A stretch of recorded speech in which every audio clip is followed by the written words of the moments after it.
మన దగ్గర ₹1,00,00,000 ఉన్నా, లేకపోతే తినడానికి తిండి లేకపోయినా, దేవుడు మన దగ్గర ఏం కోరుకుంటాడో తెలుసా?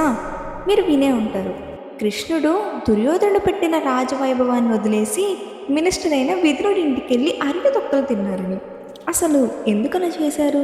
ఈ ఒక్క చిన్న ఇన్సిడెంట్లో కృష్ణ మనకు ఒక పెద్ద లెసన్ నేర్పించారు. క్షేత్రం యుద్ధం మొదలవ్వక ముందు కృష్ణ రాయబారిగా హస్తినాపురంకి వెళ్తారు.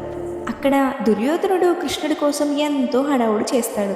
చాలా కాస్ట్లీ డిషెస్ అండ్ బంగారు తాళీలు. కానీ కృష్ణకి అవి ఏమీ నచ్చవు.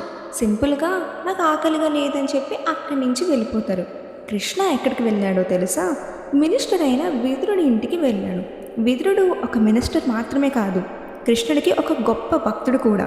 విదురుడు అప్పుడు ఇంట్లో లేడు, కానీ ఆయన భార్య అక్కడే ఉన్నారు. కృష్ణుని చూడగానే ఆమెకు అసలు నమ్మశక్యమే కాలేదు. స్వయంగా ఆ పరమాత్ముడే నా దగ్గరికి వచ్చాడా అని ఎంతో సంతోషపోయారు. ఆమెకి ఏం పెట్టాలో అర్థం కాలేదు. హడావుడిలో పక్కనే ఉన్న అరటిపళ్ళు తీసుకొని కృష్ణకి తినిపించడం మొదలుపెట్టారు. కానీ ఆమె ఎంతో పరవశంలో ఉన్నారు. అంటే అరటిపండును పడేసి తొక్కలు కృష్ణకి తినిపించడం మొదలుపెట్టారు. అది చూసి ఎవరైనా షాక్ అవుతారు. కానీ కృష్ణ ఆయన అక్కడ ఏం మాట్లాడలేదు. చాలా ఇష్టంగా ఆ తొక్కలే తిన్నారు. తలో విదురుడి ఇంటికి వచ్చి ఇది చూసి కంగారు పడ్డారు.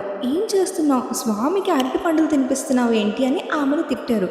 కృష్ణ ఒక్క మాట అన్నారు, విదురా, ఈమె నాకు తొక్కలు ఇవ్వలేదు, తన ప్రేమను తినిపిస్తుంది. దుర్యోధనుడు పెట్టిన బంగారు తాళీల కంటే ఈమె ఇచ్చిన ఈ తొక్కలే నాకు చాలా హాయిగా ఉన్నాయి అని చెప్తాడు.